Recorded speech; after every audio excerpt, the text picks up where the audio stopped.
We are the modern day griots in terms of what we choose to pass down. There's no real original thought or idea, but instead lots of remixes. It's all been here before, especially in the Black American music experience. And it's all from the diaspora. So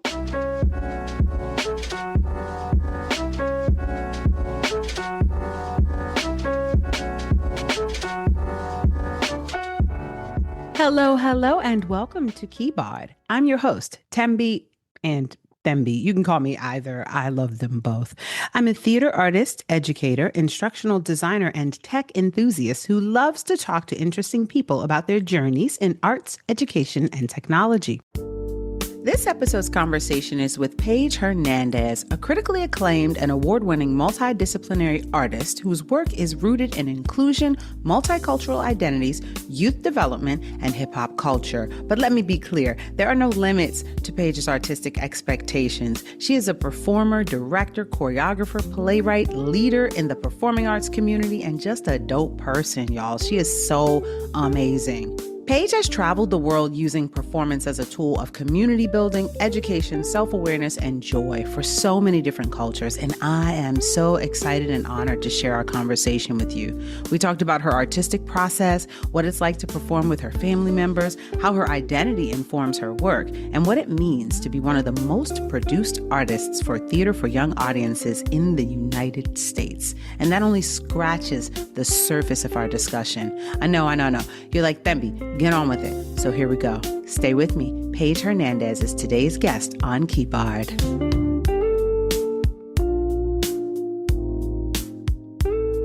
Welcome, Paige Hernandez. I bring my own air horns. What can I say? Hey, listen. Mass appeal. Come on, Okay. Gangstar. Come on. You better start with the hip hop references.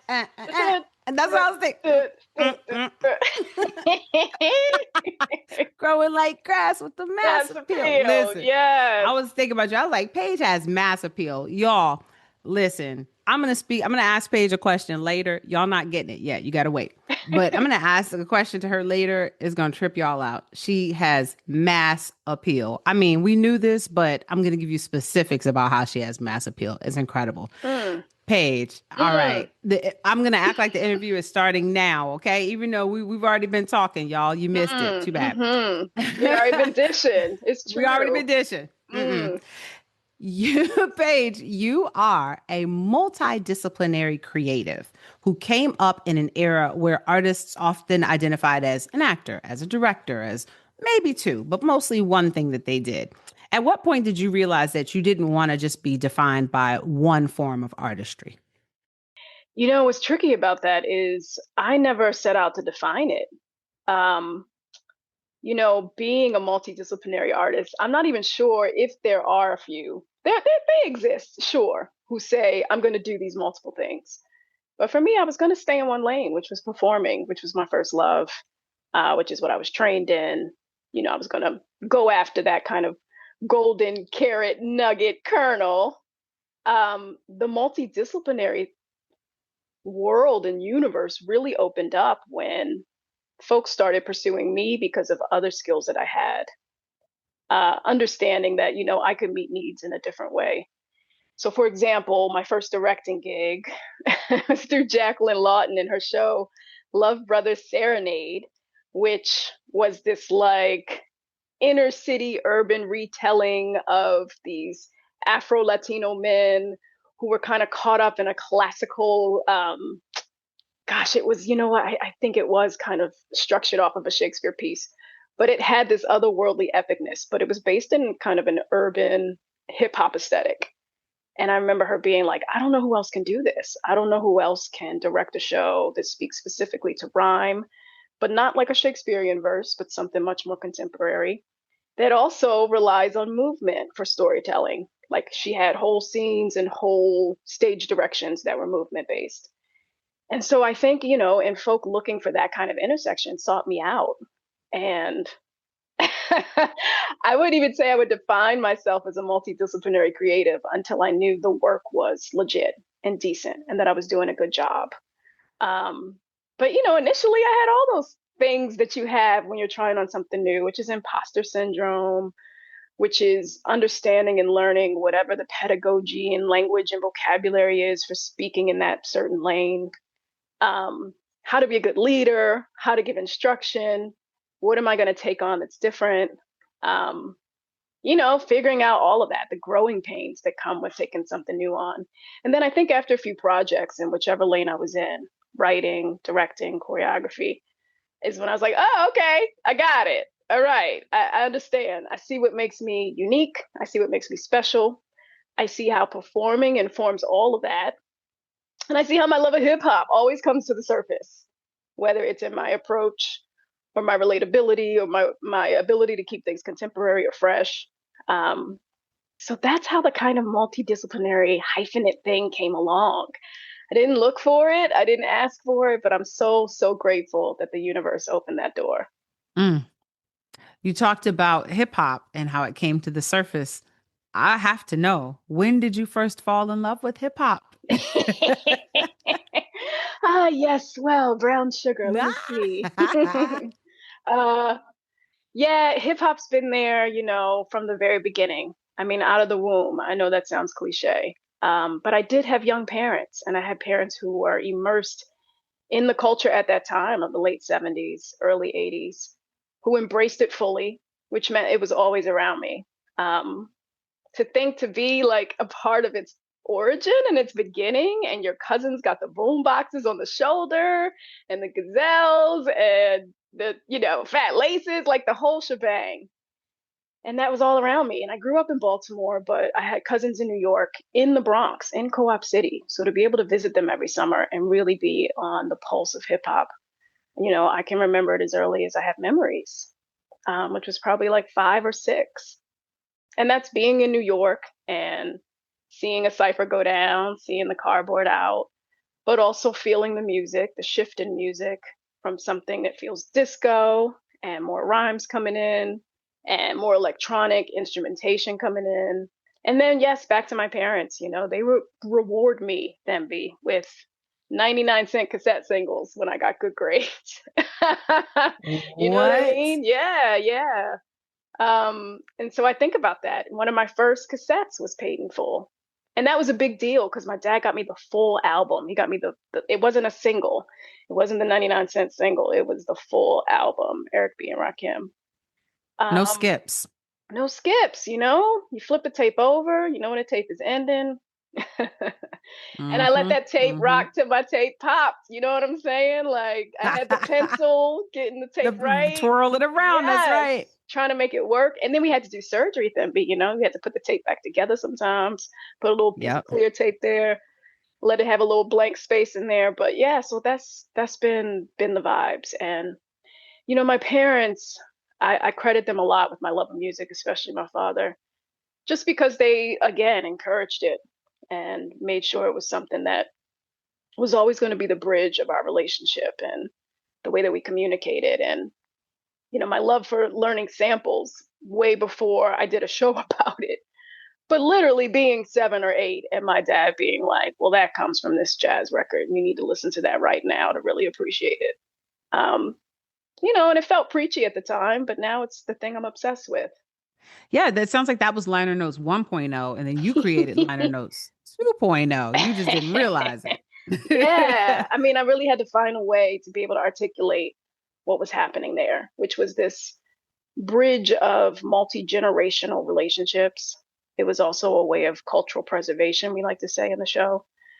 Really looking at how we are the modern day griots in terms of what we choose to pass down, to different generations.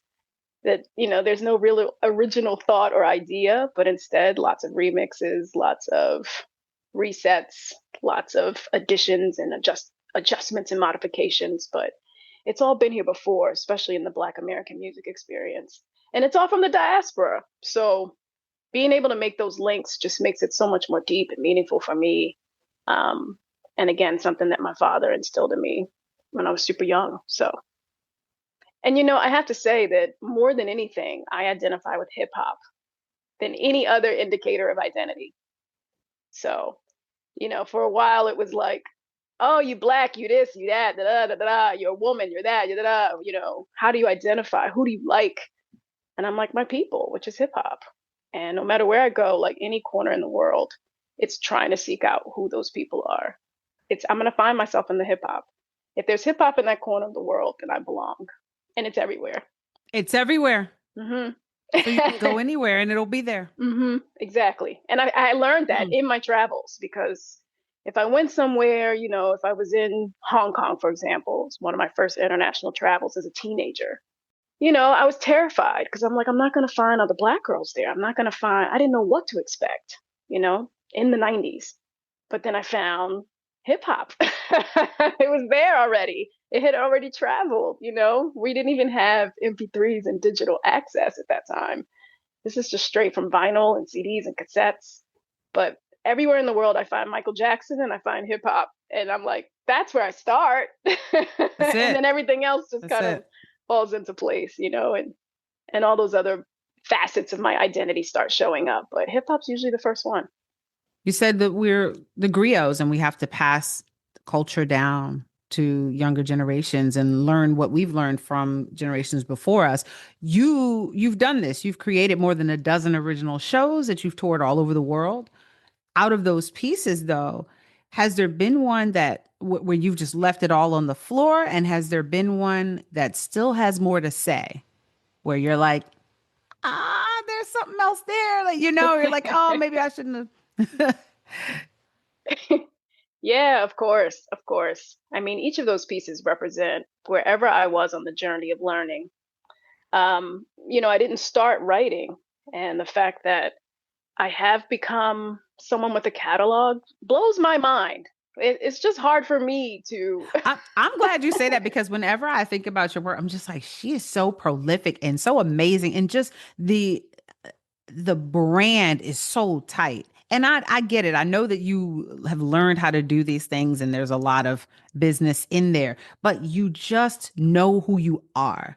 And you understand your influences and you just seem to me to listen to the voice. You really listen to it and you channel this really incredible style that is so transferable and translatable, and it's just amazing. So yeah, I love to hear you say, Thank you for of that. course, Thank you. My but gosh. I love to hear you say it blows my mind because I'm always like, It Paige is does. killing it. Nah, man, let me tell you. I mean, I'm a huge believer in what is it? Necessity is the mother of invention. And a lot of these works came out of commissions, came out of a place, again, where folk or a venue or a producer was trying to meet a need. And they looked to me and they looked to my aesthetic or they looked to what was already existing. And at that time, I don't think I've ever said this out loud, but for Page and Full to be the first show that I wrote that came out of the gates, and for it to be so strong and that it was, and not even to toot my own horn, but it really was the domino that started folk being like, well, if you can create something that has some of those similar characteristics that speaks to STEM and engineering, which becomes All the Way Live that I do with my collaborator and friend Baye Harrell, then that's what we want. And so I find that, none of it's kind of like sitting in me and wanting to come out. I feel like people ask me a question or give me a prompt, like Chat GPT, but a hip hop kind of Hello, prompt, come on. right? Yeah, because we were talking about Uh-huh, that. uh-huh. And then it's like, okay, well, how can I do this through that lens that B Fly is known for, which is being multicultural, multi-generational, and hip hop. So I just look at like that thing that's gonna have the grandmothers in there with their grandchildren, with that thing that feels contemporary and fresh, and more than anything, relatable, authentic. Feels like they can walk in off the streets, of Baltimore or, anywhere basically urban, coastal, and feel like they see themselves reflected in the work. And that's usually where I start. So with all that said, there are pieces that are stronger than others for different reasons, depending on how you ask me. Writing a hip opera was huge, Yeah. huge undertaking in a medium that I really had no experience in. And I just immersed myself as a student. And I saw like 50, 11 opera shows over the course of 3 years, which was the course of the commission from Glimmer Glass. I went up there every summer and watched, they have 8 shows or something like that every summer, and just learned the formulas. And the same thing we do when we go to school, you learn all the rules and all the prescriptions just to break them, just to remix them. Mm-hmm. So I'm looking at the Puccinis and all of this and just being like, okay, well, that device is interesting, and understanding what a motif is and trying to figure out ways in which, again, it speaks to me, and then finding a way to then execute it. So just, yeah, again, depending on the commission and the piece, it's like, wow, I was really able to kind of capture that formula of that style, of that theme, of that medium, opera in this case.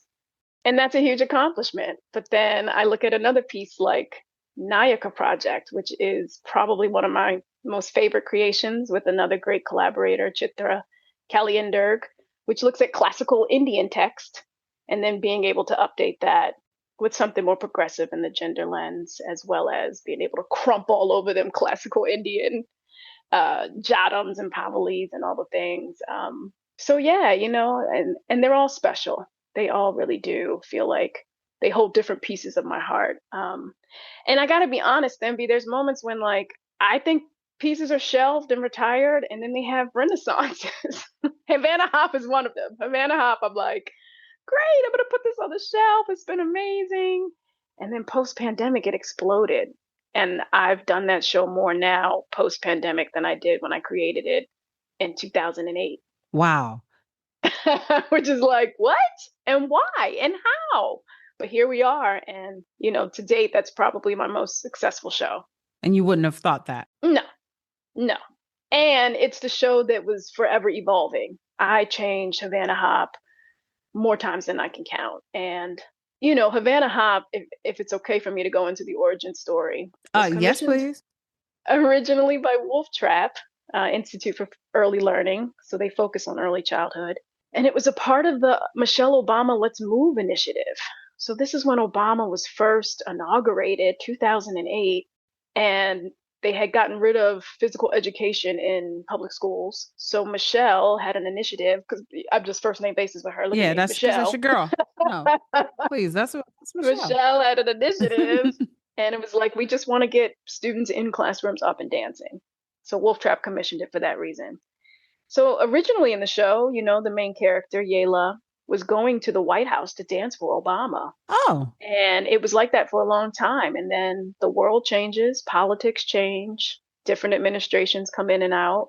I had to kind of omit all of that because I'm doing an international tour of it. And depending on people's temperature with the current politics, I had to end up taking all of that out. So again, just being flexible and adaptable in a moment, understanding that what's going to really serve the piece is to be able to just continue to evolve it. And so, while I say Havana Hop is my longest and most successful, it's the one that's had the most changes and the one that's evolved the most. wow. Okay, so it sounds like you were willing, obviously not changing your own personal convictions or how you might feel about the Obamas, to say, okay, if I leave this in here, this piece is the life of the piece is going to end and the piece is not going to get to people. So let me put in something that is a little bit more neutral, a little bit more universal, and then it can live on. Absolutely. And Yep. as you've said, it's now your most successful piece. So that's a big lesson Yeah. for any of us out here creating work, afraid to touch it, afraid to change it, that change is good.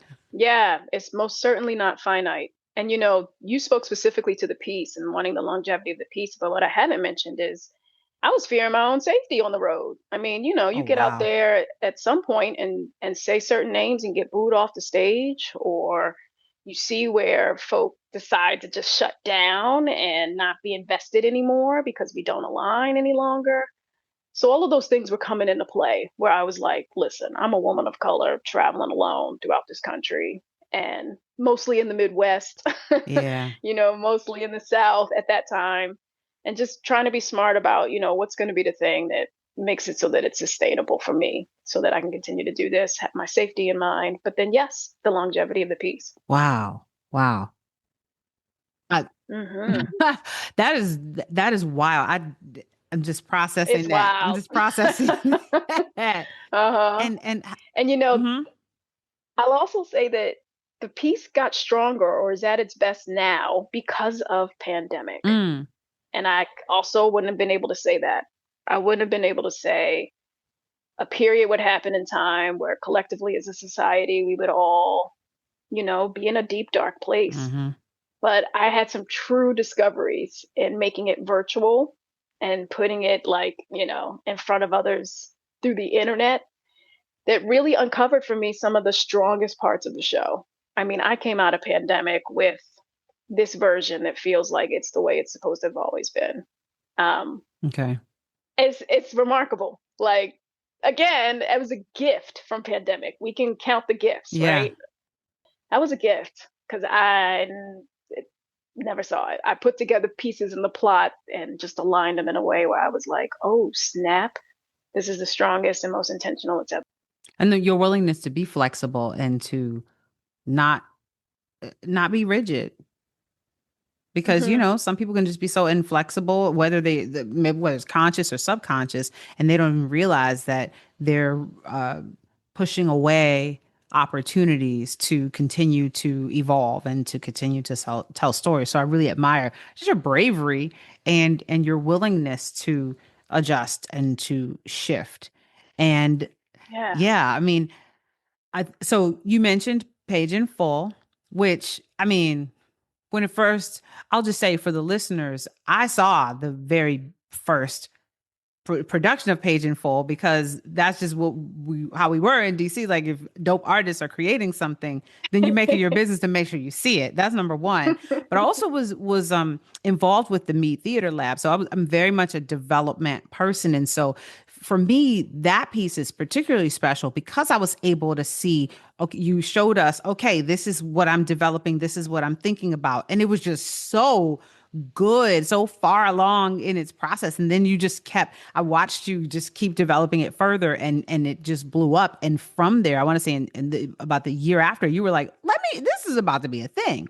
But you called it, this was back in 2010 for y'all youngins who listen. I know there's a couple of y'all who are like 2010, what was I doing? Right. Page in full. I know, it's pathetic.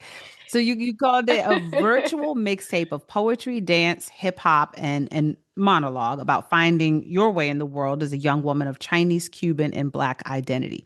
So I want to talk a little bit about what you were making the piece about. And in the 15 years since that has come about, we've changed the way we talk about racial and ethnic identity in the public discourse, Mm-hmm. right? And so I'm curious Mm-hmm. if you have found yourself talking about your identity differently as well. Oh yeah, absolutely.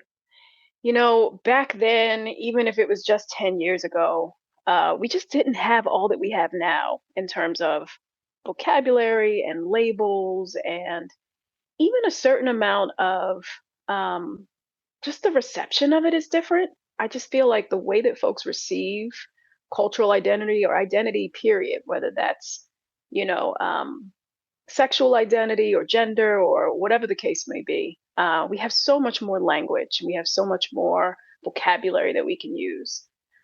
So that's interesting because growing up for me as a mixed heritage person, you know, the only example I could remember was Tiger Woods.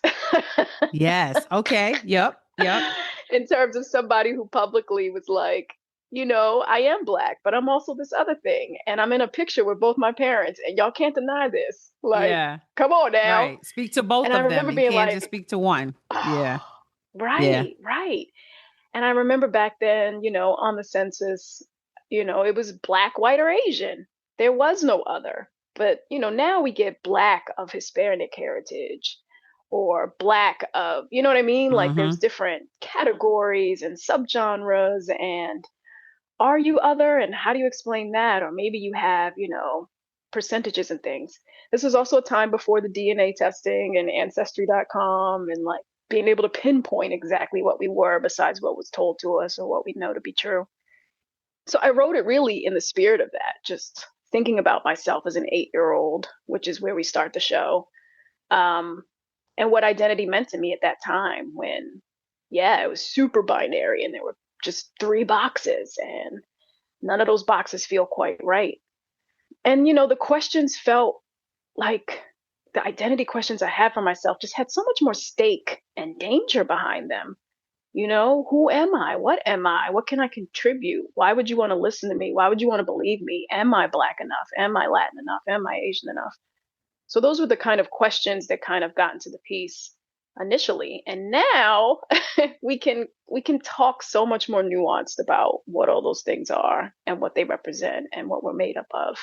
Well, But oh, sorry. yeah, go I was just ahead. going to ask with regards to that, do you then feel like, okay, people need to know how fraught the conversation was then. They need to understand the stakes. They need to understand that you had to fit in a box, and if you didn't fit in a box, people would sort of shove you around a little bit, and you'd have to assert yourself and plant your feet. Because there's some value in knowing that that was the case, right? And not Hmm. believing Hmm. that, oh, we've always had this language. No, we haven't. And there's immense Hmm. social pressure to quote unquote pick a side, right? That was very Right. important to, for people to Yeah. understand. Just wondering if you felt it was important for them to know that historically, or if it's like, yeah, Yeah, that's the thing I grappled with, like do I we're speaking of another piece of Anna Hop that evolved and got updated, but then I was like, do I update and evolve this? Because the thing I grapple with is, does Page in Full remain this like nostalgia time capsule period piece in time? Or is it now middle-aged Page looking back on Page who created this, who can now have commentary about how far we've come or what we've done? And I've decided and I've landed on keeping it that nostalgic time capsule of a piece. Because again, if my main character, true protagonist, it's autobiographical, is 8 years old in the 80s. I think I have to stay in that lane in order for people to understand what happens next in the show. I mean, she gets bullied because of those things culturally. She gets into um, a domestic violent relationship because of those things culturally, because of the expectations put on her. So I was like, I'll just keep it there. But what it's done, Themby, which is dope, is the conversation afterwards just explodes because people mm, already, are just in on it. They're just like, yeah, it's different now. We get it. This is the 80s. This is da da da da da. But now let's talk about how I identify as a mixed person and watching your show and seeing what it was in that time and how it's the same as now in some ways and how it's different. So it's great for conversation that way. But I feel it. I feel the tension and the struggle of like how to change this, adapt this, adjust this. But then I was like, no, I'm gonna let it live in its own kind of microcosm of where it's supposed to be and where it represents. that's beautiful. I love that you were able to deal with those two different pieces, Havana Hop and Page in Full, in those two different ways. And you were able to say, it wasn't just like, let me set all of my work in front of me and update it, like a Yeah, software update or right. something. It's time to download the Yeah. software update. It's like, nope, this one needs to stay in its time because it's most valuable or most authentic in its time Hmm. because of that Hmm. context. And then this one Hmm. must evolve because Yeah. because of how I want it to be placed in history. And maybe it because it wasn't so personal, right? And so That's right. It can deeply. be a little more removed and that allows for updates. But yeah, you're absolutely right. And Page in Full, I still do this for middle school and high school audiences. And I'm talking about mixtapes and I'm talking about cassettes and I'm talking about flipping the tape over and pressing record. And a lot of that is over their heads. What that vehicle is and just trying to understand what a mixtape is. So once I knew that they were already in a place of understanding that this is a different moment in time, then I was like, I'm going to just stay there. And I love that it makes them curious. I love that they want to go and explore what that is. And we see this image of a cassette starting in the beginning of the show and what those mechanics look like. And I'm not on stage yet, but you could just hear the audience being like, what? What is that? Oh, it's a cassette, y'all. It's a cassette. Shh, shh, shh. It's a cassette. It's about to start. And you just hear them wheels turning already, literally. And then, all the people I name in the show, the homage to the Fly Girls and Rosie Perez, they don't know a lot of those names. But if they're, again, curious enough and excited enough and impacted from the show to go home and Google it, then I've more than done my job. So I can imagine that, like any good piece that appeals to multiple generations, the adults who do remember the cassette tapes were going crazy. Like, oh no, y'all Yeah, don't know about that. right. It's a great way to give the adults something to have fun with and engage with the students and give them an opportunity to educate them beyond that. I think that's a part of the Yeah. brilliance of the piece. It's cool too, because when I'm doing those student performances, it's the teachers who give me that verbal acknowledgement or that energy back towards the stage because they get it or they get the references. And then in talkbacks, they're able to kind of give their feedback along with their students, which I also think is tremendous and impactful because the students get to see like, oh my gosh, my teacher enjoyed this just as much as I did. Da, da, da. So that's all really great. So you have this incredible roster of frequent collaborators. Nick the Wonder, your brother, Baye Harrell, Aquia Ulrich, Danielle Drakes, Salmayeni 24, previous guest, season 1, episode 3, Chris Fun, your husband, Twee Farm. Yeah. What keeps you in artistic conversation with these powerful talents on project after project? What keeps you all coming back together? Um, we all came up in the DC DMV area at the same time. Um, I think we were all a part of a fabric of culture that just felt like a springboard. You were here with us, I Themby. was. Like I was. it was Hmm. a moment in time. Like I like to think of it as a renaissance because you could just feel it percolating. You could just feel the city just vibrating with an arts cultural vibrancy that I think we're still all trying to capture. I mean, specifically from that list of collaborators you just mentioned, where we know what it was like when it was just good in a way that felt fulfilling and like we were stretching and growing as artists, but we could trust these collaborators to challenge us, to stretch us, to give us that criticism or harsh feedback. Um, we all looked out for each other. That was very specific, and it is still very specific to the DMV of how we look out for each other and we want each other to win. And there's no competition in that way. Um, one of my fondest memories was understudying you at Roundhouse. Listen, I listen. loved it, Bimby. I got to watch you every night. Like, talk about a master class. Like Oh, you and see. Jerry Whitten. What was the name of that show? Love and anger. Love, That's the Love one and you're talking about, Anger. right? Yeah. Yeah. Love and Anger. Yep. Yes. So, and again, it's like I just could watch you over and over again, like in that role, in that show. And it wasn't about wanting to go on or just what the next steps were or But I that was trying to competitiveness. throw myself down the stairs. I was like, Paige, we gotta get you. All right. Do you want me to wipe my No, face on the no, ground or something? I'm like, come on, now we gotta get you up there. No, no. I thank mean, you. I was sometimes, grateful for that. yeah, Yeah. yeah, it was fantastic. And sometimes the true learning is in the experiences of that, of being able to be an understudy. But anywho, yeah, I think, yeah, that points back to this kind of circle of collaborators that, again, we all kind of watched each other get the spark and knew that we had potential that perhaps others could see, but also that we wanted to champion, And I think about, I know you've talked on this show before about Galvanize and JJ Johnson and Jefferson and Dawn and Erica Rose and just all these people who, again, through one degree of separation, Erica and I went to school together, and JJ and I were in the show together, and I've done this with Jefferson, and then I directed him, and then Dawn, and to think like I watched Dawn on stage for so many years, and then to be able to direct her, like what is happening? That must have been And incredible. then yeah, and it just keeps enriching what we have and keeps building on, again, that same kind of fabric that we were talking about um, where everybody just wants to see everybody win, which is really great. So I'm grateful and I'm thankful to have these friendships and these collaborations because they're all linked. And as we continue to kind of work in our careers, we see how everybody lays steps for each other. You know what I'm saying? Like, Psalm has done so much for me and cast me in a lot of his shows that he was first writing. Now, he gets to come and see me write shows and we could be in conversation that way. You're also seeing the evolution of an artist, right? Like, it's like maybe we were performers at first, but now we're administrators and now we're this and now we're that. And that moves the chess pieces differently. And all of a sudden, I'm in here and I got this commission because Psalm was here doing something administrative and was able to, alley oop it.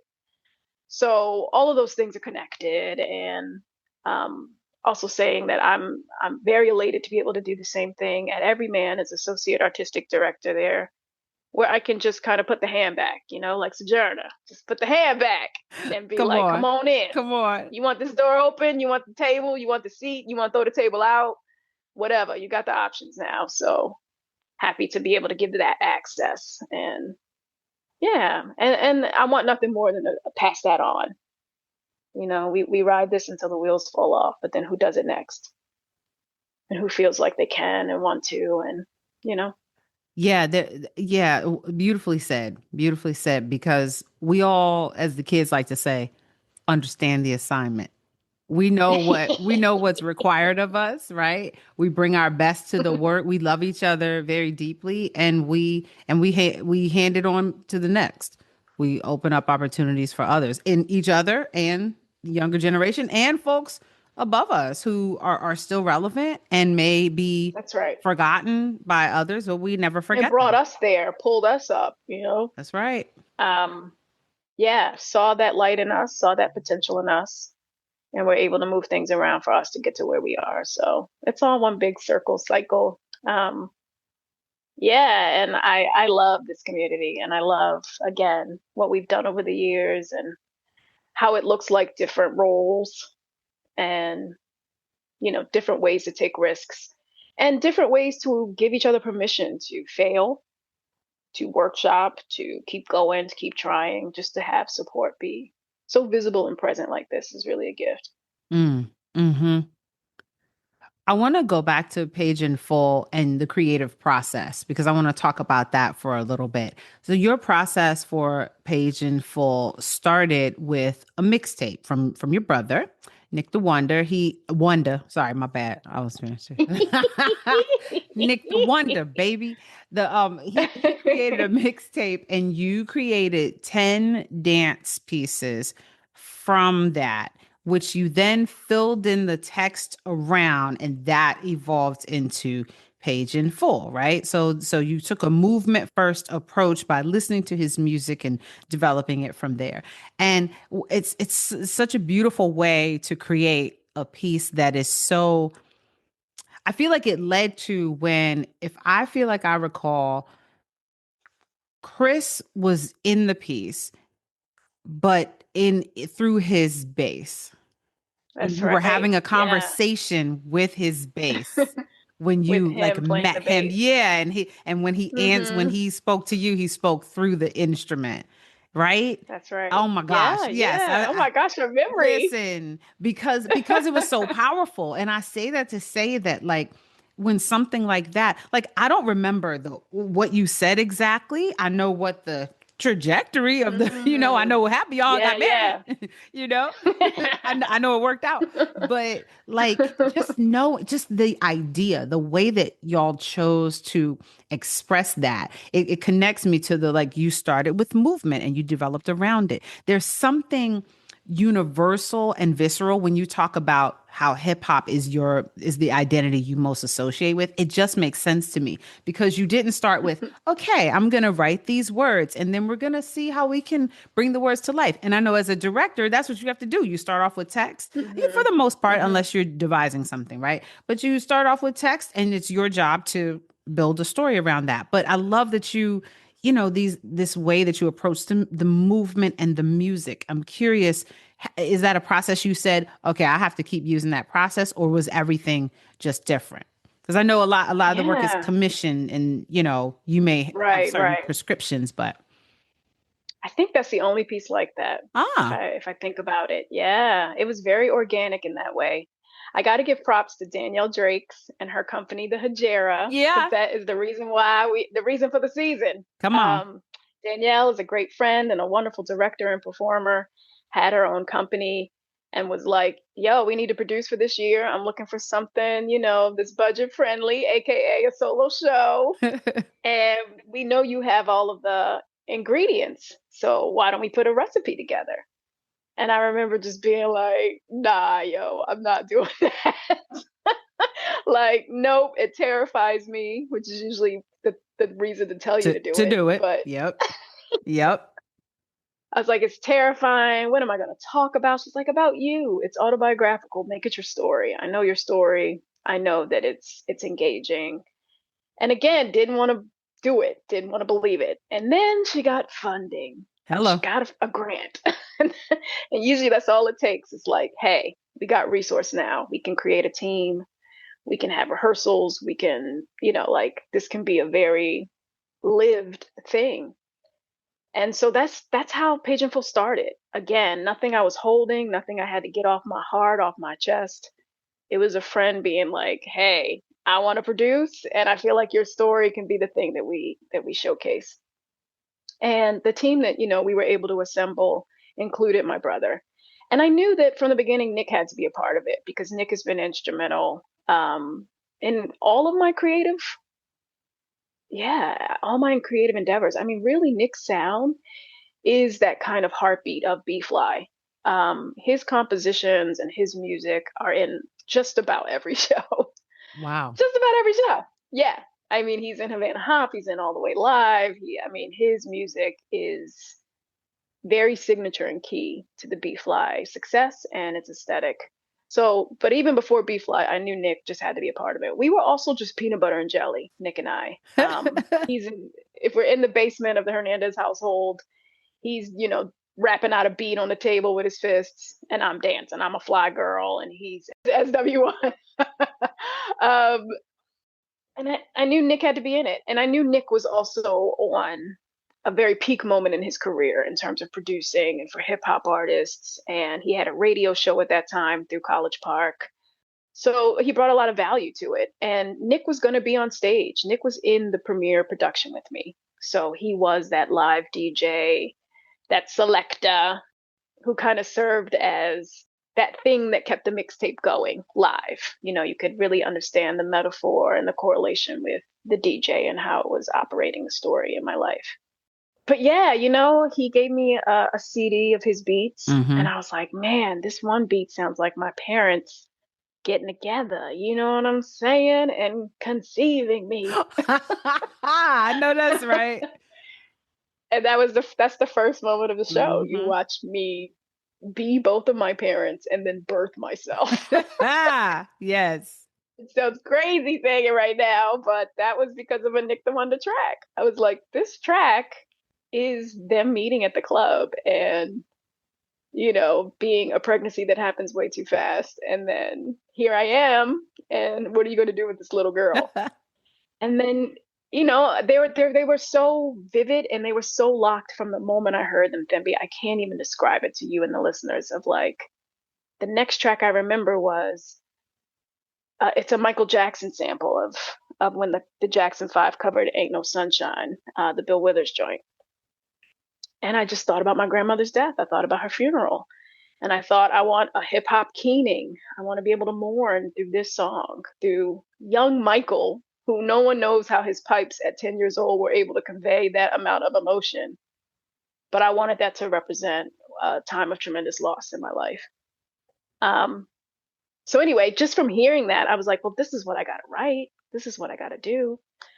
Um, and then the writing of it, was difficult for me because again, it's autobiographical. It's what do I share? What don't I share?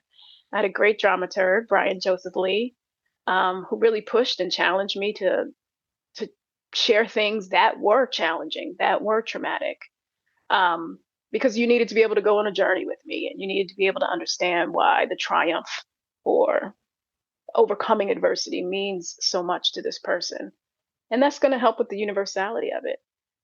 So yeah, that's the only piece like that, where I got that music and I was like, great, we're going to talk about this. We're going to talk about that. Oh, this other one sounds like what happens, how I get out of that domestic abuse situation. This other track sounds like this, you know. And then I call it a B Girls visual mixtape because I wanted it to be just that, different tracks. And the original idea of MV was that, you know, the audience could select which track they see. So you might come to any given show and see it in different order. What? That was like the original thought. And I got that from, is it the Neo Futurist out of Chicago? Because they run their improv show like that. You get And so there you pick which order. and you Mm-hmm. pick which, the audience picks which order they're going to unravel their themes in.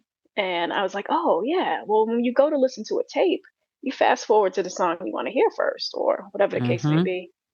So that was the idea until we realized that wasn't quite sustainable for an 8 show a week kind of vibe. Like I ain't anybody doing all that. Mm-mm, mm-mm. Yeah, but I And I can love, imagine. No, I was gonna say you probably could have done it logistically, but the feel of it would have been different, I imagine, right? yeah, Like how do you maintain the integrity of the story that you're telling while your brain is focused on trying to remember what order you're supposed to be doing everything in? yeah, especially for a new piece. Absolutely. Hmm. And then there was something about just being able to break the form. You know, I wanted to say that it was a very episodic piece and that we could do that. And then once you kind of know that, then you can get on the journey of a linear piece and just say, yes, it's stronger this way. But also, what's helped me over the years is if you needed me to do 5 minutes right now, I could, because I could just jump into any given moment or any given track. You don't need any other context, but this is why I want to be a fly girl, or this is why, you know, I'm falling in love. And I'm glad you brought up the moment with Chris, because I wrote that piece right before we got married. So we Oh, was just boo things, and I was like, I'm gonna put this thing on stage. we're gonna move this along. Like not Is that even what knowing that there was going to was be a gonna say? commitment or any kind of, I was like, what am I doing? When I look back at that, I'm like, girl, was you just, oh my God, press? Like, Mm-mm. why was you putting that on the stage? And this It man was ain't meant even to be. commit. Nope, nope. It was meant to be. It was meant to be. And it That's was all it honest. was. That's why I did it. Ultimately, I was like, this is honest. And if this don't work out, I'm still just showing y'all what happened, you know, from birth Mm. to 28, I think is when the show ends, the age. It's really page and a half. but That's good. That's good. but That's good.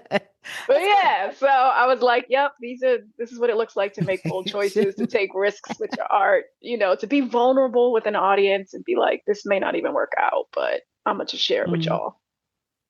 Well, it was page in full at the time, though. That's the thing, right? When you made it, it was page in full. And that's the thing, it sort of speaks to what you said before. It was like wherever we are at any given moment, that's all, that's as far as we are. That's right. And Yep. you're taking the people to where you were at that time. And if you Hmm. take us out of it, then we get confused because like, okay, where were we? What's the story take place? What's grounding it? So Yeah. And you yeah. know, it's been really interesting to do this show while I age, and how I Oh feel about yeah. different things and how Mm-hmm. much I've had time to just think and process some of the moments of the show. And some of them, you know, were triggering for a while, but now they're more healing. Some of them I now tell differently, just in terms of intention and what my body is capable of doing. What I mean by that, you know, it was much more physicalized and much more choreo heavy initially. And now it's kind of gotten into a gesture world, a movement world. I lean more into the emotion of it. And it's interesting to see what students are interested in currently, what they're tapped into. Being, you know, consumers of something quick in the 15-second video and the TikTok was noticing what was more impactful with them and just being able to adjust it in that way. So it's all cause and pause for reflection when you do your life story like this over a course of a decade. And you know, I have to like, you know, I joke with Chris sometimes because we'll be fighting and I'll be like, all right, let me get on the stage and tell our love story. Oh. You know what I mean? And Uh-huh. we're just Uh-huh. like going through all of the, you know, now we've been married 16 years Woot, woot. and that's Yay, the, sweet 16. yeah, and that's the age of the play. Like all of this, it's all just like, Ah, I know, that's it's wild. awesome. Right, right. So What a And beautiful gift. I was gonna say the same thing. What a gift. What a gift that I'm able to reflect on all of that quite more often than most folk, and really be able to sit back and have this outer body experience and observe those things. Mm, I love that. Sort of reminds you of like, oh yeah. All Hmm. right. Yeah, this is pretty great. Yeah. And in the show, I do talk about my first crush in third grade and pretty much how he egged me, and it was a terrible experience. Hmm. I remember And that. then once the audience learns that that's the same guy I end up marrying, and that I've known Chris since third grade, like it's like mind blown. Hmm. Um, I just did it at NJPAC, New Jersey, in Newark. And in the talk back, some young lady was like, "You mean to tell me that somebody I'm sitting next to I might marry?" I was like, "You said it, not me." If But it to have happens, them that's what make all of happens. that, those Yeah. connections, yeah, they watch a piece and they're like, "Whoa, somebody can enter back in your life, or just be familiar, or be from your same town." You just never know. Mm, that's powerful. I mean, we've talked a lot about a couple of pieces. You have many pieces, but I I think it's really important for the listeners in a variety of stages of their careers to know how developing and workshopping a theatrical piece can look and feel and sound, and how much time that can take, and the different directions that that can go in. I've learned recently that myself, coming from the DMV, have been very privileged in assuming that everybody workshops a piece through 15 to 20 to 30 drafts, and puts it on its feet in three different places at five different times and all that, right? But I've come to learn that's not the case. They just putting it out here like nothing, like Mm, here, like you don't even want to polish that. You don't want to like give us a hmm. disclaimer. Hmm. And Paige, how many how? pieces have we seen where we're watching the workshop of it happen in these various productions that can be mediocre, but we're watching them just make these slight changes where if they were given the time and resources initially, who knows, it could be a very different experience. Yeah, it's wild. Yeah. And you can tell it's like undercooked chicken, you know? You're It's like, totally, totally this is underbaked. it's underbaked. Like Mm, why are you bringing it out now? Or why didn't you say, "Hey, give us some feedback?" I mean, it's just again being used to that process, right? And knowing that process, being able to walk in and go, "All right, I have my feedback hat on. I have my grace hat mhm, on. I have my understanding that this piece is in development and they're looking for an understanding of, is this piece landing with the audience?" Or they might say, as we know, "I don't care if it lands with you or not. I want you to just be here to give me a human presence, and it's really for me."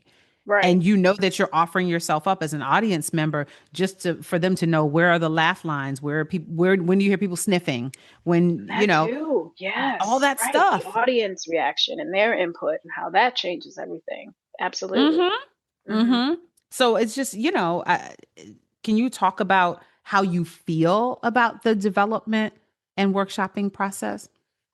Yeah, for me, developing and workshopping is everything to the piece. And mostly because, my aesthetic does tend to lean more towards the interactive, no fourth wall vibes, meaning I'm engaged with the audience from top of show for the majority of my pieces, if not inviting them to be a part of it, which means I gotta workshop it.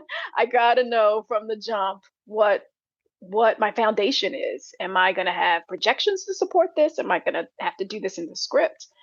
Is my director going to be able to read that in the parentheticals? And then, like you said, that's just one half of the development. Then getting it in front of an audience. And for us traditional performers, we know previews are those moments where you can kind of figure out what those things are that you can kind of adjust and improve upon. But as somebody who's producing new work or developing new work, you need to know, yeah, what's landing with the audience, what's a guaranteed laugh, where does it feel like the prompt isn't working, what goes on too long, is that vamp too long? Like, yeah, and it's unfortunate, but we've all been there. Or, I'll speak for myself. I've been there when you don't have a development process and you do have to learn on the fly, because it means the audience is subject to not your intentions. They're subject Yeah. to watching you work through the technicalities of something. And you're like, but I didn't get a chance to rewrite that thing that I was gonna explain that part. So Yeah, and it's now like, they're and just it's against their watching. will, right? It's against their will Yeah. because that's not what they were expecting. Hmm. And don't get Yeah. me wrong, sometimes those moments can really point to some wonderful epiphanies, right? Where you're like, what a disaster. So now I know I'm not going to do that part or I'm not going to do that song. And it was meant to be that way. But, the pendulum swings both ways, but development and workshopping is everything. And, you and I were discussing Hamilton, because it's always a hot button topic, this Hamilton, and kind of where the haters lie and how people feel about it. And I'm pretty neutral. I'm pretty Switzerland when it comes to Hamilton, but that's also because I have a lot of respect for its development, its workshop. Yep. Yep. We know now that that's a piece that took a decade of someone's life and went through a lot of hands and a lot of different organizations and a lot of different around the table. And I know now that in developing and workshopping these pieces, it is a story about compromises, compromises for the venue, for the producer, for the audience you're doing it for. You have to fight many, many battles before you win the war.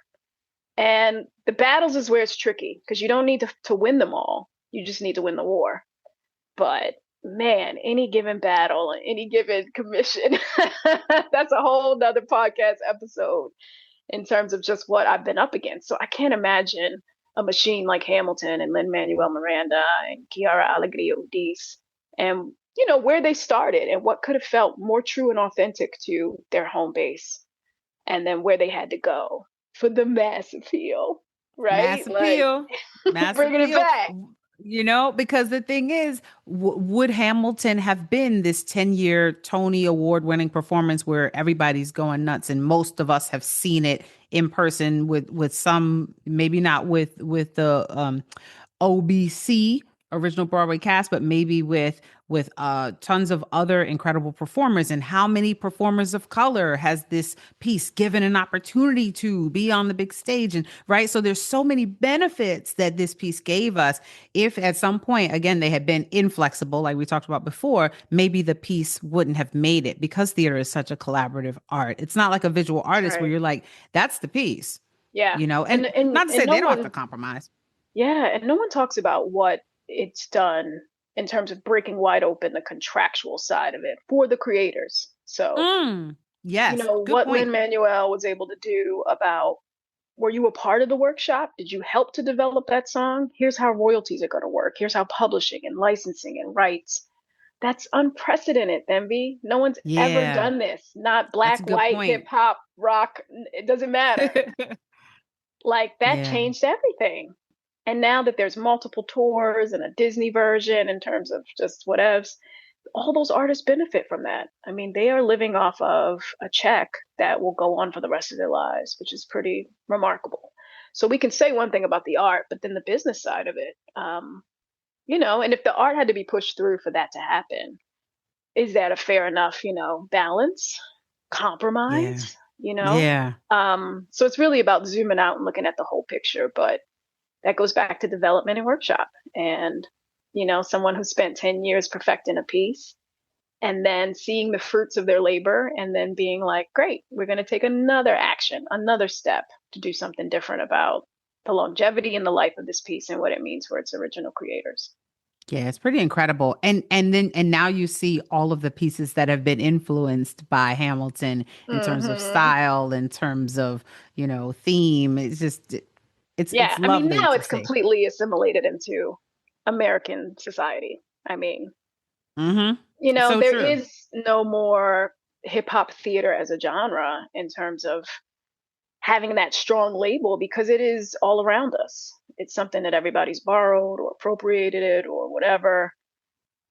Is it unfortunate and for what it meant to so many of us at the beginning of that era?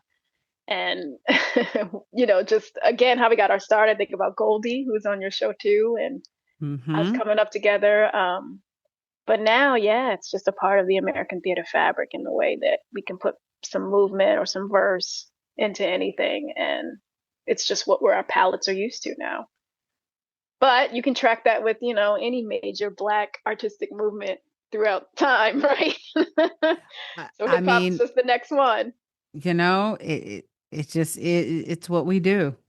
It's what When we Biggie's do. like, I never thought that hip hop could make it this far. Like, yeah, so that every Broadway show has some taste or touch of that kind of aesthetic in it. And you It's just said wild. it. Yeah, and you said everywhere in the world you find hip hop Hmm. where you go. So that's how you find that community. So it really is Hmm. meaningful. Now, hip hop, you said hip hop is a big part of your identity, and of course, hip hop is a big part of your work, but you do a lot of work for theater for young audiences. And that's, we call it TYA in the theater world, folks. And you have, okay. All right, y'all. Just listen, okay? Row. Paige, listen. Paige is not playing with us. All right. Last season, y'all, Paige was one of the top 5 most produced artists in TYA. She was more produced than the bard himself, Billy Shakespeare. Okay. And within the top 5 with her, okay, I'm going to tell you who was among the top 5 also with Paige was your boy. Oh my gosh. Your boy Mo Willems, Knuffle Bunny, and his collaborator, Deborah Wicks LaPuma. They worked together a lot, but they were counted as two separate. Okay, so it was kind of a 2 for 1. They're in the top 5 with her. And Paige is not number 5. Let me just throw that out. Okay. Kristen Anderson Lopez and Robert Lopez, you might recognize them as the duo who, I don't know, they co-wrote the music to Frozen. Paige, what does it feel like to be one of the best to ever do it? That's all I want to know. Oh! Bam, bam, bam, bam. Listen, y'all, Paige is no joke. What that means is that her pieces, it doesn't mean, it depends on which piece it was. I don't have the list of the exact pieces produced. It means that her work, so whether it was her solo work or work that she wrote that was produced at various institutions across the country, were the most produced in the country out of hundreds of TYA productions in the United States in the space of one theater season. That's not even a calendar year. That's like October to May or June. Okay, just giving y'all context. The theater people know, but the other folks wouldn't. So you need to recognize this is gigantic. Paige, It's what wild. It's wild. It's wild. what I don't even know what. I mean, I even look at what? stuff like that and I only post it because, other folk are gonna post it and they go viral for posting it. And I'm like, Right. oh, What I'm the one up? that needs to post it because, just to get ahead of it.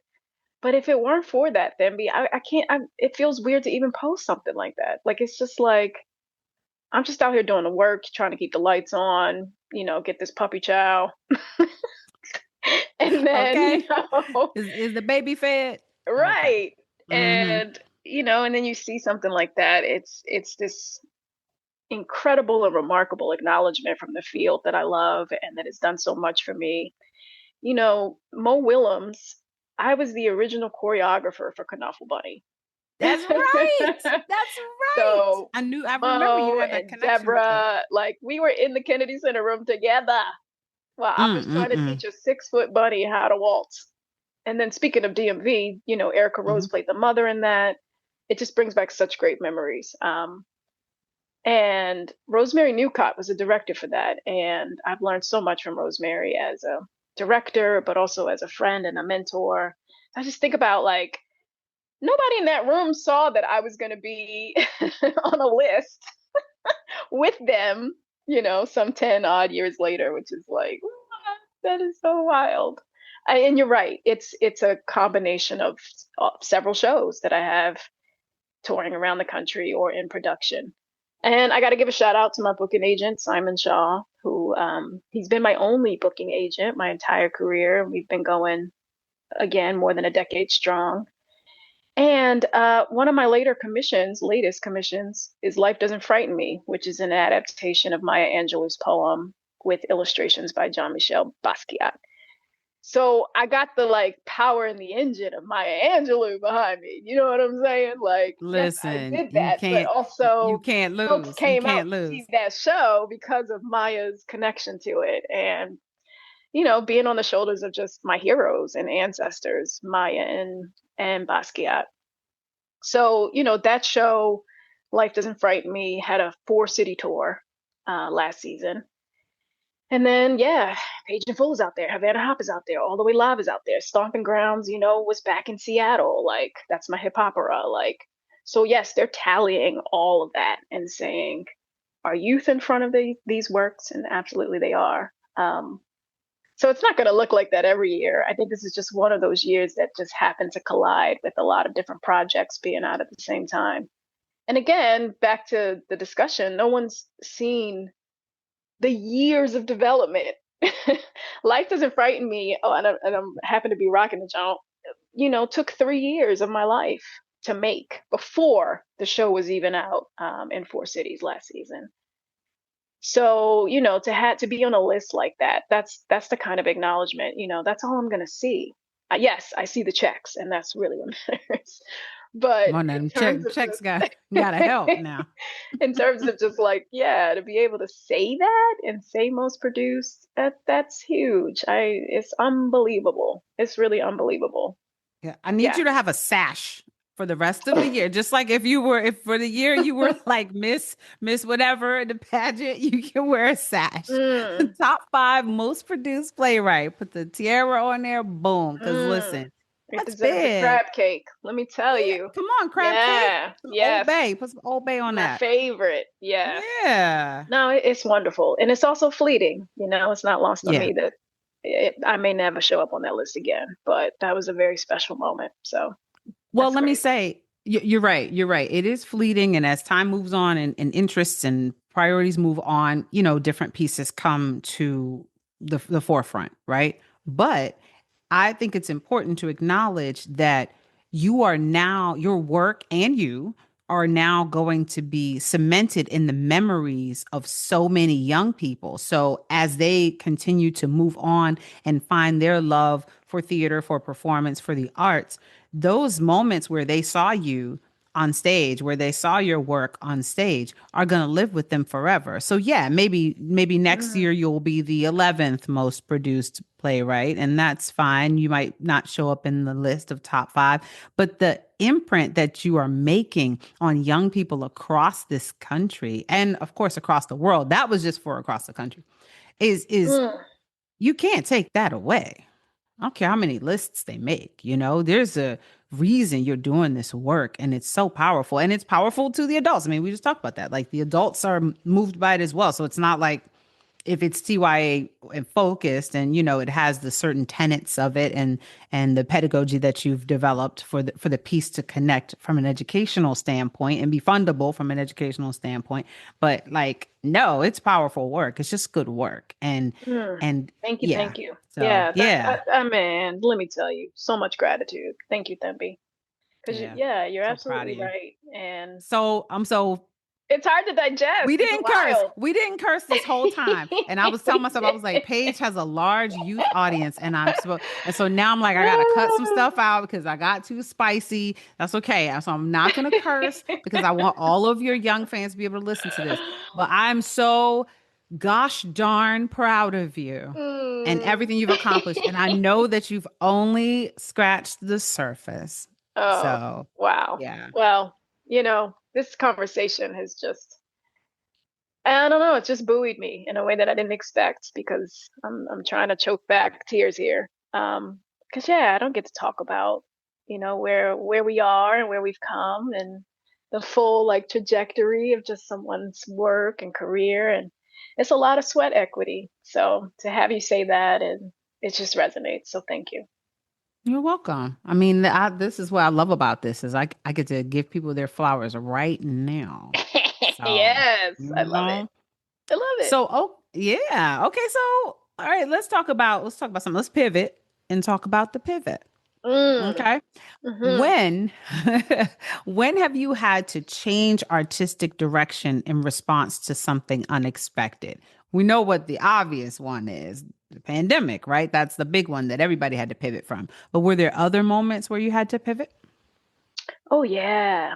Um, one we talked about already was Havana Hop and just taking politics out of a show and just being smart about, again, next steps for something like that. And then, yes, pandemic, when everything kind of dried up, but then it meant, I took on a whole bunch of new skills. I developed a children's series called Paige and Friends that was a multi-episodic series for the National Theater where I had to learn on the fly how to be like, a filmmaker basically and get all the lights and equipment and become an editor and download software and go to YouTube University and figure out how to do that and staying on Amazon, fortunately and unfortunately, just getting all this equipment into my office and just trying to figure out how to continue to do what I do, but virtually and through a different medium, um, which I know a lot of folk had to do. And it was just, while again, like terrifying times, it also taught me so much and I stretched and there's some things and skills that I've learned now through that have really helped me in these next steps. Um, yeah, so I think about those pivots. Then I think about the pivots of just you do want to go make work, you do want to create, and someone tells you no. And a great mentor and friend, Scott Reese, said no could mean not right now. And it's something that stayed with me for many, many years because it just helps you like take it less personally and not be so completely defeated when someone tells you that what you want in the moment isn't for you in the moment. And you don't even see that, it's a blocked blessing that you didn't get that thing when you thought you needed it. You are speaking to my soul right now, because let me tell you, things that I thought were mine for the taking. I had done all the work and I was like, that's mine. Nobody else can do this like me. And then it Talk turns it. out, yeah, no, nope, that's not yours. It's this person's over here. So what you gonna do now? That's And right. you're so right. It's Mm, like who you are shows up in that moment, who you truly are. What are you that's gonna right. do when that door gets closed in your face and you're standing there and Hmm. when you thought, oh, I was gonna walk through this door and it is now closed and locked and turned And in what and you gonna do? somebody put some drywall over it and Uh-huh. painted it Oh, it's and impossible. Hmm. you can't even see the door anymore. It's like a Ain't whole no wall. future. That's right. Ain't no yes. So you're Yeah, gonna turn around, you're gonna turn to the left, you're gonna go up, float up above the ground. Like, what are you gonna do? what you So gonna do? yeah, what you're saying is very real. Hmm. I'm assuming you give yourself time, right? Like maybe one of the things that we don't talk about enough is give yourself time to grieve the thing that you thought you would have because you were all set for it and you did that prep work, but then get up. That's right. Yeah, I mean, I credit Scott to that. But yeah, I remember being in the office, on the verge of tears, and he's like, "Great. So what do we do differently? What do you Mm. change? What's on the back burner? Okay, great. In the meantime, all right, you want to pick up that skill now? Good, because that's open. Great. Use it as a distraction. You'll come back to it. Just reroute." And I'd be like, ah. You wanted to sit But in the feelings. You wanted to sit in yeah, the you want to emotions. sit in Like, the come on, feelings. sit with me in the That's feelings, right. Scott. Come on. And he's And like, there's a time for that, right? You could still do mm-hmm. those things, but I think he was always there to just show us that nothing was finite. It just meant we had to kind of redirect and recalibrate and perhaps do more of something or get stronger in that thing before we kind of attack it again or go at it differently or create it yourself or blah, blah, blah, like, there's always options. I mean, as long as we have options, we are rich, we are wealthy. Um, and that's what he taught me about no. I mean, when you think about no just being opening a treasure chest of options, then you want the no. Sometimes, you can get cocky and be like, I wish they would say no to this idea. Because then I'm going to Okay. go do it. I'm I'm going gonna to go do it my produce it myself. And it's going to be wonderful. And we're going to sell out. And they're going to be wishing they took the carrot, you know? you better say that. That's so true. And then it's gonna be on Yeah. my terms because I did it myself. So you're not gonna be Right. able to tell me how to do it, when and where. And how empowering and again, a testament to your resilience, your strength.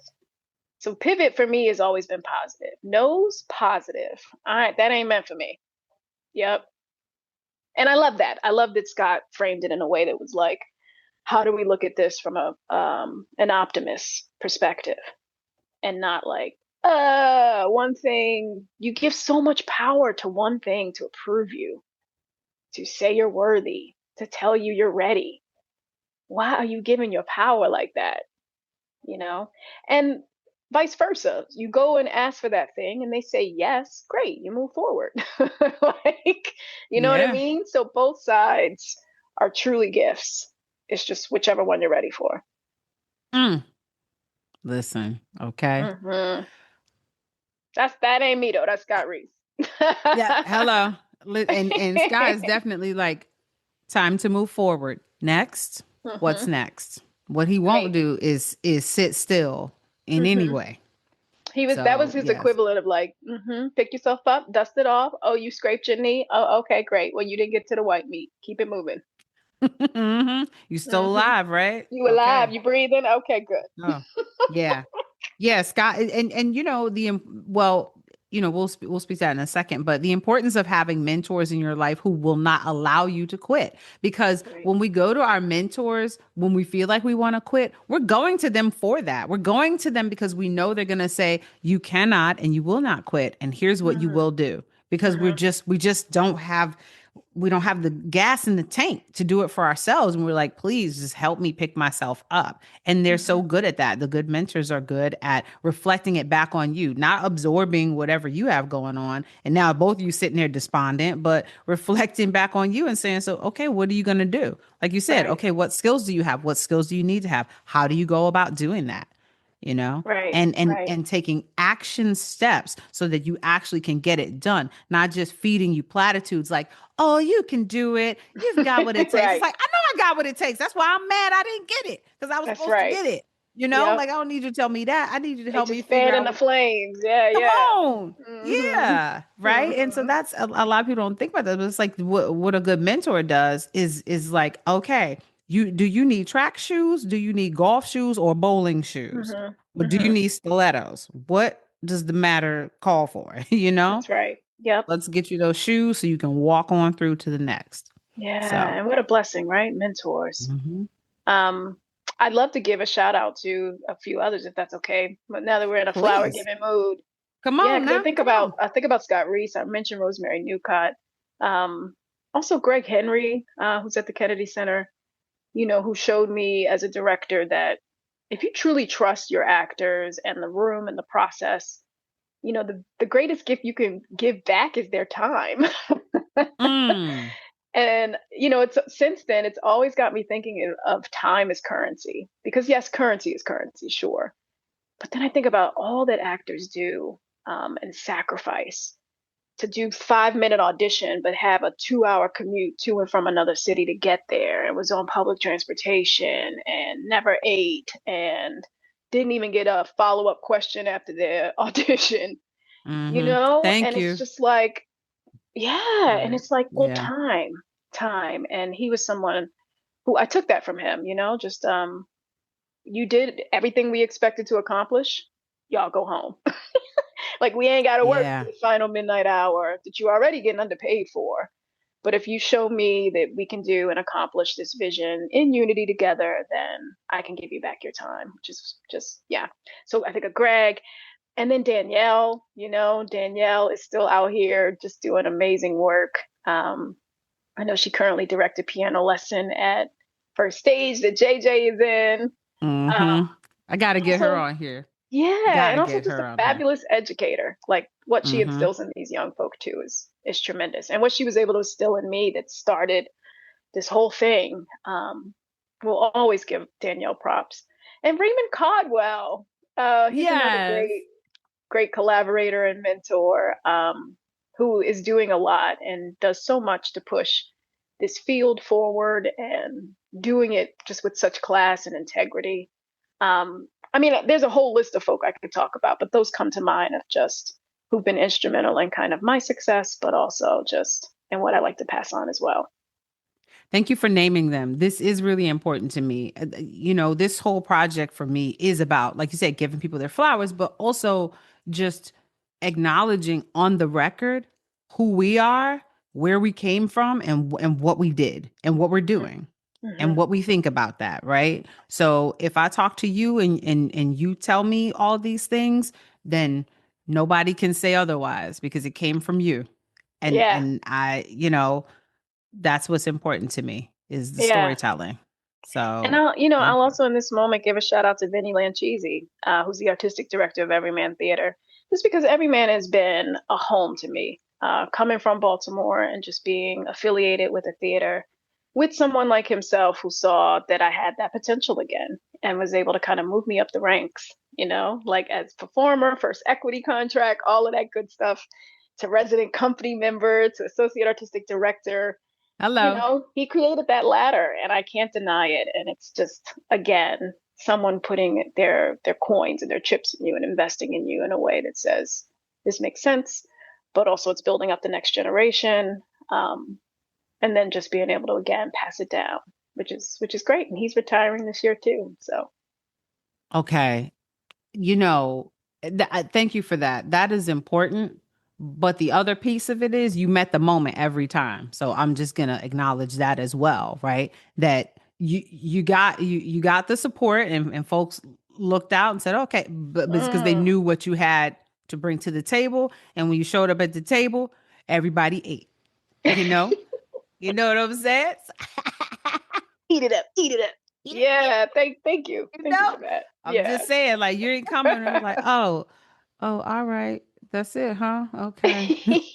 Well, all right, thanks, Paige. Mm, Killed it. mm, Killed it every mm, time. And it's just, and that's just what you're known for. It is what it is. So mm. speaking of just people who have mentored you, collaborated with you. We talked a little bit about collaborating with Chris Fun, your husband, who is a bassist, a musician. I don't know what he does beyond being a bassist. You want to speak to that? I'm sure he does many other things. I didn't want to, harp on him. This is Paige J, but I cannot talk about Paige without having Chris as a part of it and family members from both sides, like in liner notes, which I absolutely adore as an old head, as a music person. But I love that it's great for young people as well, that you do it for young people and you use it as an educational tool. So again, the beauty of nostalgia for the old heads and education, because it's not like we know everything that you talk about, but education for young people so they can draw connections to songs they might hear now. Oh, that's where that song came from. Oh, that was the context and the historical framework around that song. What is it like to collaborate with your family on both sides for such an incredible piece? And of course, and Baye comes back into the picture for this as hmm well. hmm So, It's yeah. amazing. It's wonderful. It's just like another unbelievable thing. Um, and it comes with again, it's bumps and it's growing pains, but I wouldn't have it any other way. It's really tremendous. That show liner notes, for those who don't know, is the tagline is a live musical journey through hip hop's many intersections.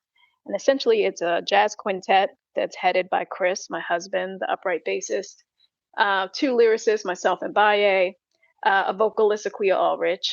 And then essentially what we do is we look at the samples or the original music that hip hop sampled. We play that in its original context in the jazz version per se. And then we flip it into the hip hop and give you kind of this live musical experience that, like Demby said, is educational, but also is a party. It's a party in your seat. Yeah, it Uh, is. we break risers, we break seats, is what we know to do. And Hey. in the same experience, being able to share those liner notes dramatically. So reading these artist statements that sometimes can be long forgotten. If people don't seek them out, you'll never know what Marvin Gaye said about writing the What's Going On album. And essentially they're writing these soliloquies, these monologues as their artistic statements in their voice. Um, so we say them again out loud just to make sure folk can feel it and hear it, and more importantly, understand the intention behind the song. And speaking of Marvin Gaye in that liner note, because I could do this Mm-hmm. too, it always fascinated me that what we think a song is about isn't necessarily its origins of what it's about. And I love that. That is the historian in me. I'm just like, I can't believe that Marvin already knew in that moment that he was fighting some inner demons and that he was having conflicts in his family. And it's in the liner notes. It's right there, the writing on the wall. And we're thinking it's this big societal, theme song and wrapped in the politics, which it is. But the fact that he had all of his personal convictions in that liner note blows my mind. So anyway, we bring that to life in this show, liner notes. And so when I conceived it, this came again from a commission and through the Intersections Festival. Shout out to Mary Hall Surface, who at the time was like, "What you want to do? You got carte blanche, you got resources, you got a team. What you want to do?" And I went back home to Chris, and I was like, "Yo, I just want to see some live hip hop music, but like hip hop music that shows why we have such great relationships with our fathers." And that's because our fathers knew the samples. Chris's father is a famous jazz trumpeter. He's played with Aretha Franklin and Ray Charles. And then my dad is a guitarist who's opened for everybody from the Jackson Five to James Brown. And they instilled in us this love of music. So I was like, what would it be if we just brought everybody together to make these connections, like kind of out loud? We didn't know what it was going to be or what it was going to do. And I brought together my collaborators, Baye Harrell, John Lampkin on drums, Aquia Ulrich. We came around my kitchen table. I may have ordered a pizza, may not have. And it was like, what does this look like? And it was us Mm-hmm. digging through the crates and finding these interesting stories and these interesting connections and 6 degrees of separation. And, that's now been going on for 15 years. And has also traveled all over the world internationally. Capital Jazz Super Cruise. We got a show coming up in Jersey. And that show is probably the show I get most recognized for. If I'm in the streets and I'm at the Whole Foods or something, they're like, liner notes.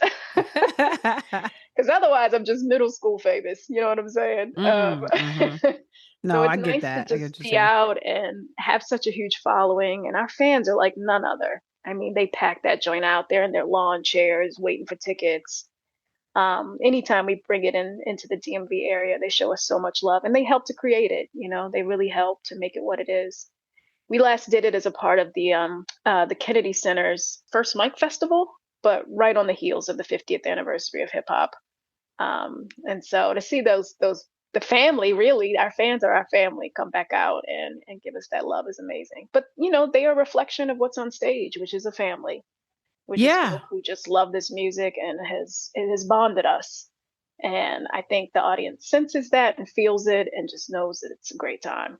100%. The beauty of the family on the stage adds more weight and more meaning to those of us who remember reading liner notes, sitting with your back against the wall or Mm, the speaker, just looking at the artwork on an album or, depending if it was a CD or cassette tape, because you'd unfold it, be all these panels on a CD. These are things that young people listening to music, they don't listen to music in the same way. So there's right. also an element, again, of connecting to that history and not allowing those experiences to be lost to memory, but really demonstrating what that looked like in an artistic form, which is Hmm. so important. We've covered more than several hundred artists now and paying homage to them. I mean, really, it's our way to give flowers to them on stage in a way that surprises the audience. Because, yes, we do like to find and mine those facts that people don't typically know. And, I mean, I think about Sly and the Family Stone because we covered them in a show that we did. And just, yeah, when we were actively doing a show like in residency at the Atlas in DC, we were able to look at whatever was happening currently in society and be able to speak to it. And that's how we kind of originated the different themes for each of those shows. But then, Themby, to be able to do these shows amongst your heroes, I mean, we're on the Capitol Jazz Cruise and Houdini walks in. And Houdini was the soundtrack to our wedding. And I got my wedding dress graffitied with the One Love lyric, and then Y'all, for them to rock the B y'all, that Fly shirt dress, and come to the show, like crazy. Ecstasy came to the show with the B Fly shirt on. I mean, Chubb Rock, and my dad is sitting in the same chair that Gladys Knight was just in. Like, it was just like, again, I can't make this up. And it's like, I never knew kind of the heights that we would reach. And just again, wanting to fill a void I hadn't seen this before. I've always wanted to spit on stage in a way that was like me and Thembi at the hip hop karaoke. You know what I'm saying? Okay, You listen, know? what? So Mm-hmm. now I get a chance Mm-hmm. to do that and kind of like let it rip. Just get to do my favorite Moni Love verses and Salt and Pepper and blah, blah, blah, blah. And yeah, and for other, again, celebrities and our heroes to give us that kind of thumbs up and code of approval means everything. There's something you speak to when you talk about getting to spit your favorite verses and such.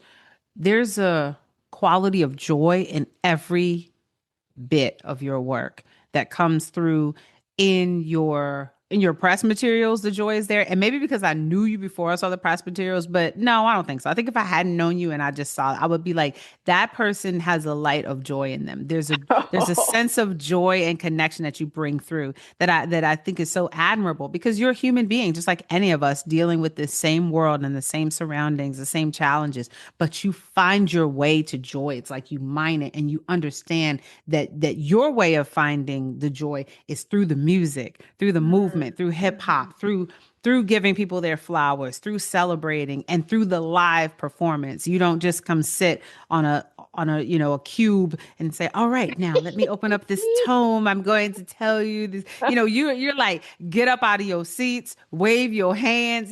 This is how we're going to Yeah, connect. So yeah.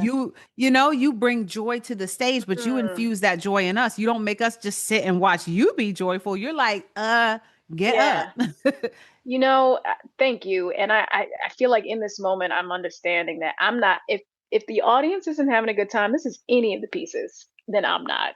Like I think you're right. I think for me, again, going back to that mirror metaphor, I want to see that reflection of that joy. I want you to know that I Mm, overcame that thing and I want you to be okay. And I want to handle you and make sure you feel well about experiencing that tough thing you just saw me go through.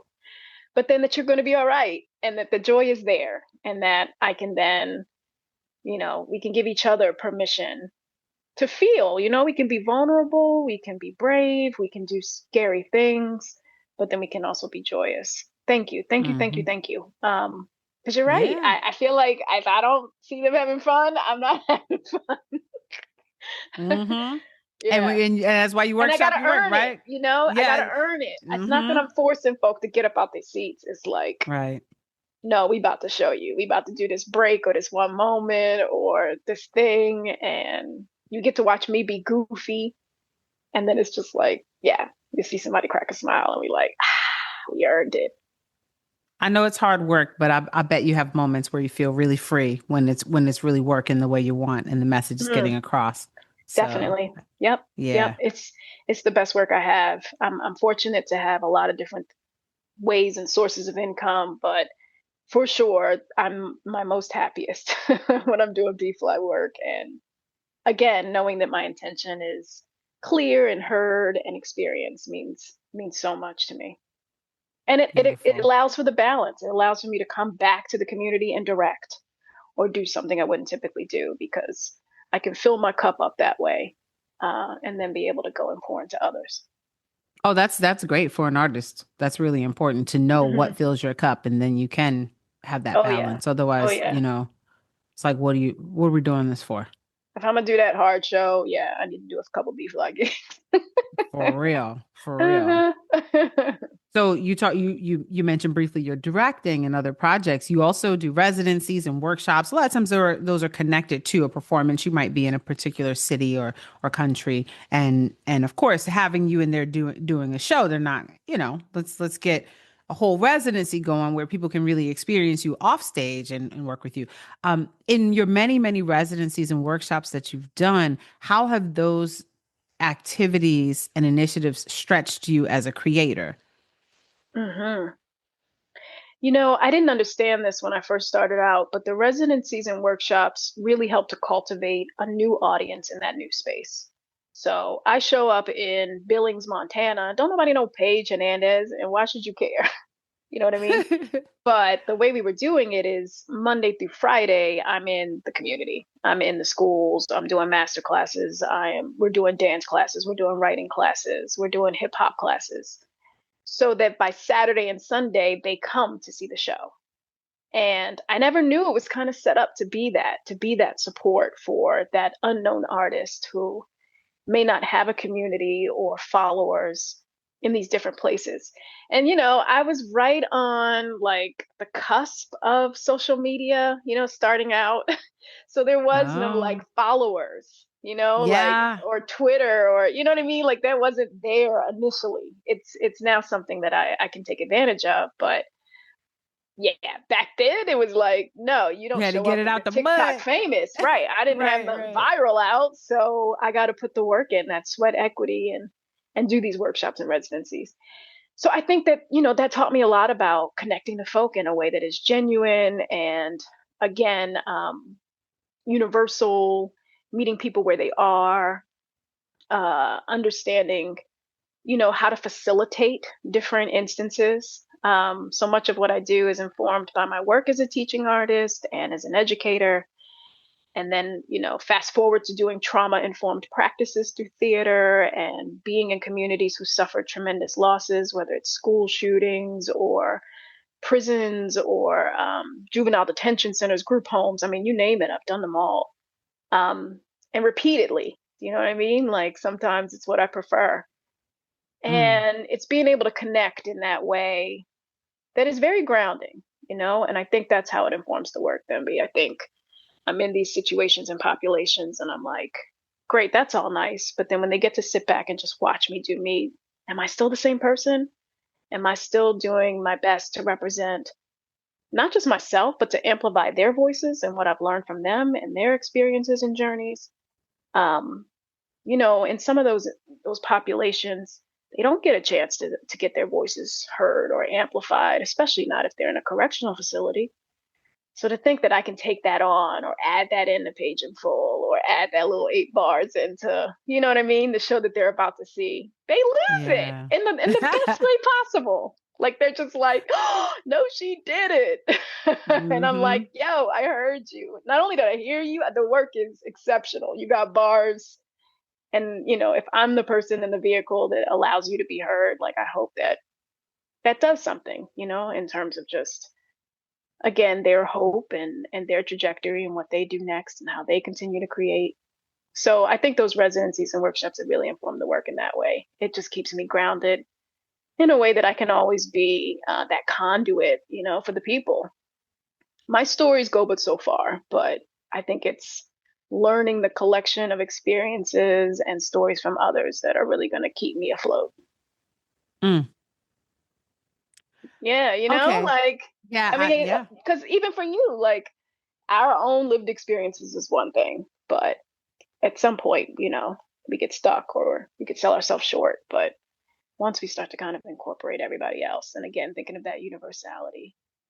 And that's also Hmm. what I've learned from working abroad, Mm. when there are language barriers or there are other barriers, religious barriers, me being in a place where I have to cover my elbows or I can't talk forwardly or I got to walk behind the man. Like, like it's a Okay. real, shock Yeah. coming from a place like where we are and going there and having to abide by their societal rules and politics just to make sure that we're all being as diplomatic as possible.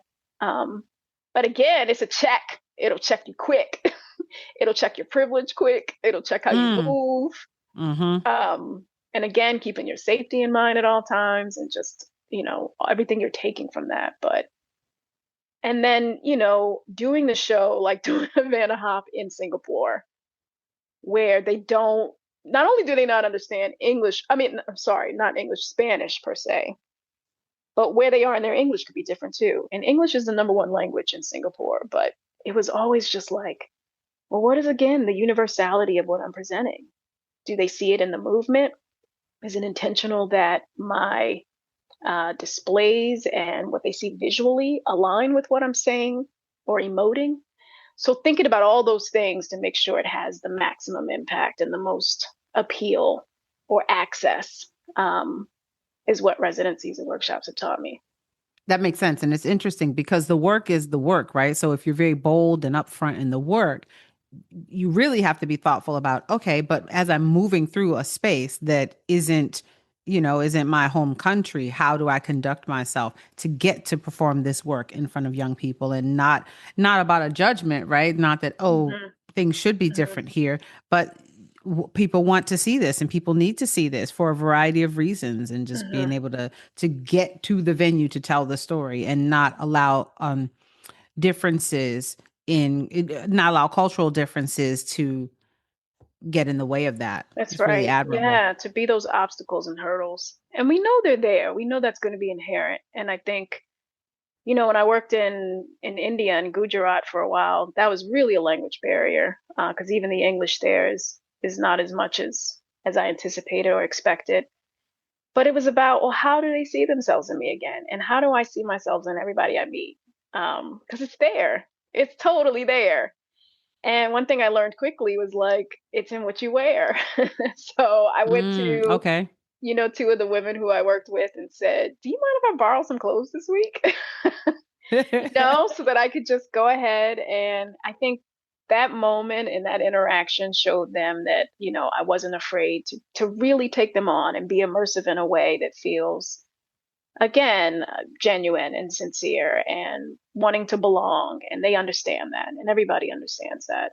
And then the students' eyes light up when you walk in and you have on the clothes that they, know and recognize, and that you're meeting them where they are. And yeah, if you think about how many times someone's met us where we are, and came in with all their biases and privilege, and who were the ones that we were like, yeah, yeah, yeah, and we shoot them away like mosquitoes because they were, not coming from a place of just of being pure.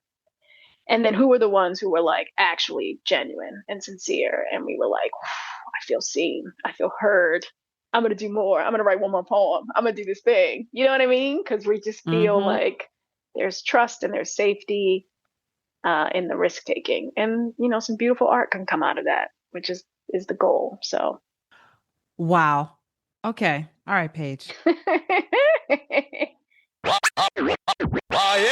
We're gonna play a game, okay? yes, I love games. Yay. We're gonna do some word association. So I'm gonna say a word or a phrase, and then you can tell me the first word or phrase that comes to your mind, okay? Hmm. All right, here we go. Baltimore. Crab cakes.